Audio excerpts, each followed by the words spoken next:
Hello friends, CB মেরিস্ট্রিম চ্যানেলে আমি তোমাদেরকে ওয়েলকাম জানাচ্ছি। তোমরা যারা ম্যাকআউট ইউনিভার্সিটি থেকে এমসিএ পড়বে, তোমাদের এবছর আমি আশা করি জেকার রেজাল্টে তোমরা ভালো র্যাঙ্ক করেছো। ম্যাকআউট ইউনিভার্সিটি থেকে যারা মনে করছো এমসিএ করবে, সেটা তোমাদের কাউন্সিলিং থেকে ডিসাইড হবে। প্রত্যেকে তো র্যাঙ্ক তোমরা জানোই, তো সেই হিসেবেও তোমরা একটা আন্দাজ করতে পারো। আমাদের ম্যাকআউট ইউনিভার্সিটির আন্ডারেও অনেক রেপুটেড কলেজ আছে যেখানে কিন্তু ভালো র্যাঙ্ক করতে হয়। তো যাই হোক, ম্যাকআউট ইউনিভার্সিটির আন্ডারে মোটামুটি আমাদের যে টিউশনটা আমরা প্রোভাইড করি এমসিএ ফার্স্ট সেমেস্টার, সেটা কিন্তু আমাদের স্টার্ট হয়ে গেছে এই আগস্ট মাস থেকে। এবার ব্যাপারটা হচ্ছে, তোমরা সিলেবাসটা তোমরা নেট থেকেই দেখতে পাবে, অনলাইনে তোমরা ওয়েবসাইটে দেখতে পারবে।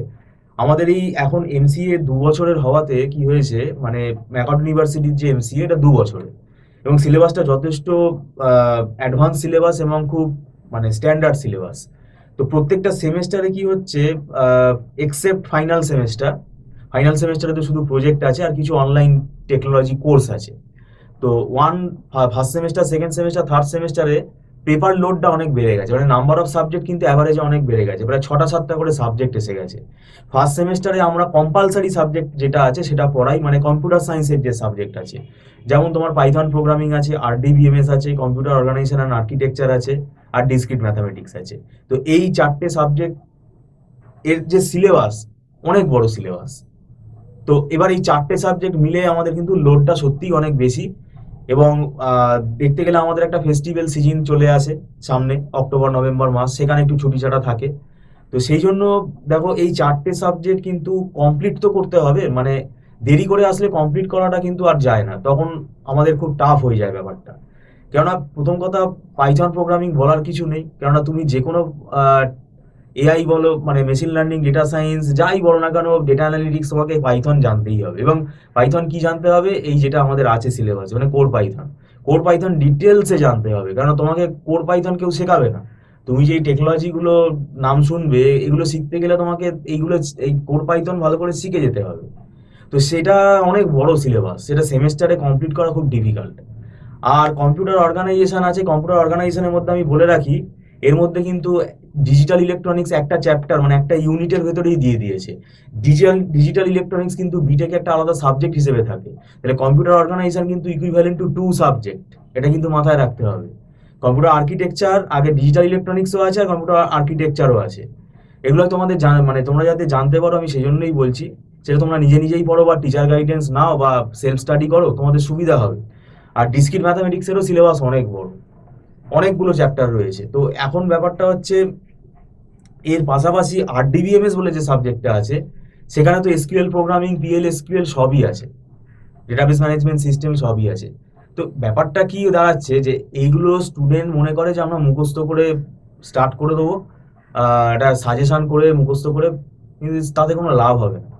কেননা নাম্বার অনেক কমে যাবে, কারণ এখন কিন্তু খুব স্ট্রিক্ট আমাদের পরীক্ষা ব্যবস্থাটা হয়ে গেছে। এবং যেটা আমরা দেখতে পাচ্ছি যে অ্যাকুরেট না লিখলে কিন্তু সাপ্লি চলে আসছে। স্টুডেন্ট যতই বলুক আমি ভালো পরীক্ষা দিয়েছি, স্টুডেন্ট ভালো পরীক্ষা দিয়েছি, সেটা স্টুডেন্ট কি করে বুঝছে?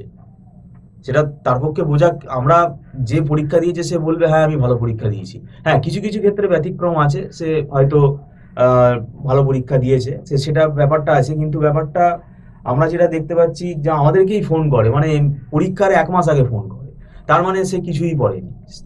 তো 1 মাসে কি এই সিলেবাসটা কমপ্লিট করা যায়? আমরা তো তাকে রিজেক্ট করি, কেননা তাকে মিথ্যে প্রতিশ্রুতি দিয়ে আমার নিয়ে কি লাভ হবে। আমরা এই সিলেবাস কমপ্লিট করতে, আমরা আগে থেকে, এই যে আমরা আগস্ট মাস থেকে স্টার্ট করলাম, তাই আমাদের মানে হেডেক আছে যে এটা কমপ্লিট করতে পারবো কিনা। মানে সিলেবাসটা যথেষ্ট বড়, আর সবার মেরিট সমান হয় না, ঠিক আছে, সবার মেরিট সমান না। তো সেক্ষেত্রে এই প্র্যাকটিক্যাল জিনিসগুলো বুঝতে হবে। তো যদি এখন থেকে আসো, তাহলে স্মুথলি ব্যাপারটাকে আমরা পড়াতে পারবো, আমাদের অনেক নোটসপত্র আছে। এবং আমরা ম্যাকআউট ইউনিভার্সিটি স্পেশালিস্ট বলতে গেলে, মানে আমরা এই ম্যাকআউট ইউনিভার্সিটি সিলেবাসটা দীর্ঘদিন ধরে পড়াচ্ছি। তো সেক্ষেত্রে আমাদের একটা, মানে কি বলবো, হ্যাবিট হয়ে গেছে। আর একটা বিষয়, যে আমাদের এখানে অনলাইন ক্লাস হয়, লাইভ ক্লাস করতে হয়। যদি কেউ অ্যাবসেন্ট হয়, তাকে একটা রিজন, নিশ্চয়ই একটা কোনো কারণবশত সে অ্যাবসেন্ট হতেই পারে, শরীর খারাপ হতে পারে বা অন্য কিছু আর্জেন্সি হতে পারে, তাহলে সেক্ষেত্রে তাকে আমরা রেকর্ড ক্লাসটা প্রোভাইড করি, বাট কন্ডিশন হলো 48 ঘন্টার ভেতরে তাকে রেকর্ড ক্লাসটা দেখে নিতে হবে। এবার তার নোটস আমরা দিয়ে দিই। এবার ব্যাপারটা হচ্ছে, আমরা যদি ক্লাস কোনোভাবে ক্যান্সেল করি, সেটা আমরা একটা অল্টারনেট ডেট দিয়ে দিই। এবার যারা দেরি করে আসে তাদেরকে কি করা হয়, তাদেরকে আমাদের এই প্রিভিয়াস ক্লাসের যে রেকর্ড সেটা ক্লাউডে থাকে, সেটা আমরা দিয়ে দিই, স্টুডেন্ট সেটা পারচেস করে নেয় এবং সেটা টার্মস অ্যান্ড কন্ডিশনস আছে। মানে এই রেকর্ড ক্লাসটাও কিন্তু একটা নির্দিষ্ট দিন বলে দেওয়া থাকবে, তার ভেতরে দেখে নিতে হবে, মানে ফেলে রাখলে হবে না, ডিলিট হয়ে যাবে। তো এগুলো হচ্ছে টার্মস অ্যান্ড কন্ডিশনস, এগুলো আমরা গাইড করে দেবো। তো ব্যাপারটা তাহলে কি হয়, তাহলে স্মুথ হয়, ব্যাপারটা তাড়াতাড়ি এগোয়। তো যাই হোক, এখানে আমাদের সিলেবাসটা যথেষ্ট বড় এবং 4খানা সাবজেক্ট আছে এবং এদের অনেকগুলো করে বই আছে। একটা সাবজেক্টের একটা বই ফলো করে পড়তে হবে তার কোনো মানে নেই। যেমন ডিসক্রিট ম্যাথামেটিক্সের প্রায় 2-3টে বই ফলো করতে হয়, পাইথনের 3টে বই ফলো করি আমরা, আর ডিবিএমএস এরও 3-4টে বই আমরা ফলো করি। মানে ফলো করি মানে এইসব জায়গা থেকে নিয়ে আমাদের নিজস্ব একটা নোটস আমরা তৈরি করি, যাতে স্টুডেন্টকে, মানে আমরা যে কন্টেন্টটা আমরা দিই সেটা স্টুডেন্টের যাতে মানে হেল্পফুল হয়। এবং বইয়ের ভাষা বোঝাটা সত্যিই ডিফিকাল্ট। আর যদি তোমাদের মনে হয় যে না আমার বুঝতে অসুবিধা হচ্ছে, তাহলে একটা টিচার গাইডেন্স নিয়ে, এটা তোমাদের ব্যক্তিগত সিদ্ধান্তের উপরেই হবে।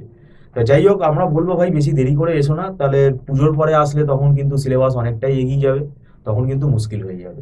যাই হোক, ভিডিওটা সম্পূর্ণ দেখার জন্য আমি তোমাদেরকে ধন্যবাদ জানাচ্ছি। আর একটা বিষয় বলে রাখি, দেখো কলেজে অ্যাডমিশন প্রসেসটা একটু টাইম কনজিউমিং, তো সেই ভরসায় বসে থেকো না, কলেজ কবে খুলবে, কবে ক্লাস শুরু হবে, তুমি নিজে পড়া শুরু করে দাও। আর যদি মনে হয় তোমাদের টিউশন গাইডেন্স হলে ভালো হয়, সেটা তোমরা তোমাদের ব্যক্তিগত চয়েসে যাকে পছন্দ করবে তার কাছে তোমরা যাবে।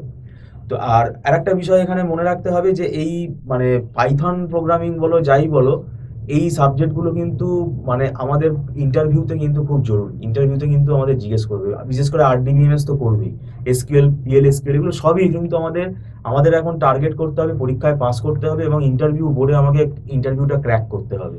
সেখানে কিন্তু আমাদের ভাই আহ, লিখতে দিয়ে দেবে, কোড লিখতে দেয় কিন্তু। তো যাই হোক, সেটা ঘাবড়াবার কিছু নেই, ভালো করে প্র্যাকটিস করলেই সব মানে ব্যাপারটাই ইজি হয়ে যায়, আর শুধু সময়টা দিতে হয়। ভিডিওটা সম্পূর্ণ দেখার জন্য আমি তোমাদেরকে ধন্যবাদ জানাচ্ছি। Thank you so much.